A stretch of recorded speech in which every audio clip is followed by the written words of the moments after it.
জুলাই বিপ্লব ছিল পুরাতন ব্যবস্থাকে ছুঁড়ে ফেলে নতুন ব্যবস্থা কায়েম করা। যে জুলাই বিপ্লব আমাদের নতুন জীবন দান করলো, সেই জুলাই বিপ্লব অস্বীকার করা মানে এই নতুন জীবনকে অস্বীকার করা।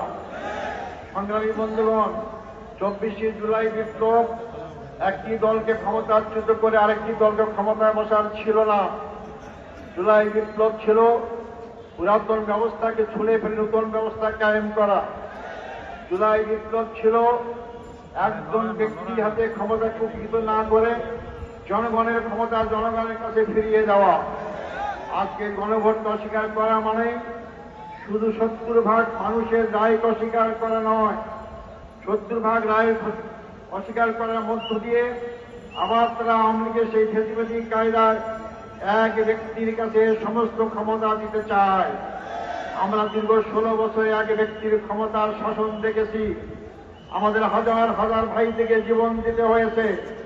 শুধু জামাত ইসলামের কেন্দ্রীয় 11 জন ব্যক্তিকে ফাঁসির কাছে ঝুলিয়ে বিনা চিকিৎসা হত্যা করা হয়েছে। যে জুলাই বিপ্লবের সূচনা হয়েছে রংপুর, সে রংপুরের সন্তান আমি। সে রংপুরের সন্তান এখানে আছেন আক্তার হোসাইন। আবু সাইদ রক্ত দিয়েছিল কি জন্য? সে তো ছাত্র নেতা ছিল। তার রক্ত চলে গেলে সে ক্ষমতায় যাবে আশায় রক্ত দেয়নি, একটা পরিবর্তন চেয়েছিল। আজকে বিএনপি ক্ষমতা আসে পরিবর্তন ভুলে গিয়েছে। সংগ্রামী ভাই বন্ধুগণ, আমাদের এই আন্দোলন কোন দলের বিরুদ্ধে নয়, আমাদের আন্দোলন জনগণের বিপক্ষে অবস্থান নিয়েছে তাদের বিরুদ্ধে। আমরা সকল সময় জনগণের পক্ষে থাকি। আজকে একজন ব্যক্তির কাছে ক্ষমতা কুক্ষিগত করার মাধ্যমে যদি আপনারা দুঃস্বপ্ন দেখেন আবার জোর করে ক্ষমতায় থাকতে পারবেন, বোকার স্বর্গে বাস করছেন। মনে করেন টাকার সরকারের আন্দোলনের কথা, টাকার নাকি পাগল ছাগল ছাড়া কেউ বোঝে না। আপনারা অস্বীকার করলেন, আন্দোলন দমানোর চেষ্টা করলেন, শেষ পর্যন্ত মানলেন, এমন ভাবে মানলেন টাকার হলো আপনারা ক্ষমতা আসতে পারলেন না। জনগণের বিরুদ্ধে অবস্থান গ্রহণ করবেন না, আমাদেরকে রাজপথে আসতে বাধ্য করবেন না।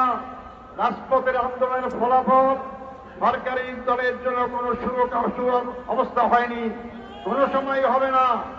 আমাদেরকে অত্যাচারে ভয় দেখাবেন না।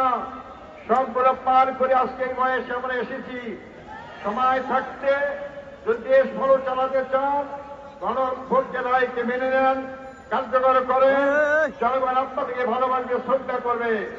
আর যদি অবজ্ঞা করেন, আপনারা সংখ্যাগরিষ্ঠের কারণে এই সংখ্যাগরিষ্ঠ কিভাবে হয়েছেন আপনারা ভালো করেই জানেন। ভোটের ফলাফলে আপনারা ইঞ্জিনিয়ারিং করে আজকে এই ক্ষমতায় এসেছেন, সেটা আপনারাও জানেন, জনগণও জানে।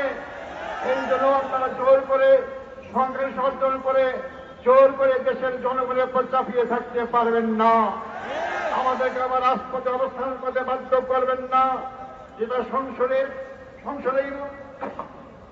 সমাধান করার চেষ্টা করুন।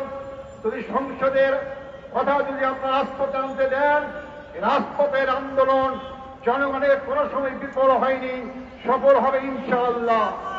একটা দল তো পালিয়ে গিয়ে একটা দেশে আশ্রয় পেয়েছে। জানি না আপনারা সেই পরিস্থিতি সৃষ্টি করতে চান, আপনাদের জায়গা কোথায় হবে তা জানি না। ভাই বন্ধুগণ, আজকে এমন এক সময় আমরা এই আন্দোলন করে দেওয়ার চেষ্টা করছি যখন দেশের সাধারণ জনগণ জ্বালানি সংকটে ভুগতেছে। আজকে আমরা সংসদে দেখতে পাই মন্ত্রী বিবৃতি দেয় জ্বালানির সংকট নাই। জ্বালানির সংকট যদি না থাকে আপনার কর্মঘণ্টা কমাইলেন কেন? স্কুল বন্ধ করলে করার চেষ্টা করছেন কেন? হাজার হাজার গাড়ির লাইন কেন? তাই আপনারা বলতে চাই অবিলম্বে জ্বালানির সংকট টানান। শুনতে পাচ্ছি আপনারা দাম বাড়াবেন। যদি দাম বাড়ান, আমরা একটা প্রস্তাব থাকবে আপনাদের কাছে।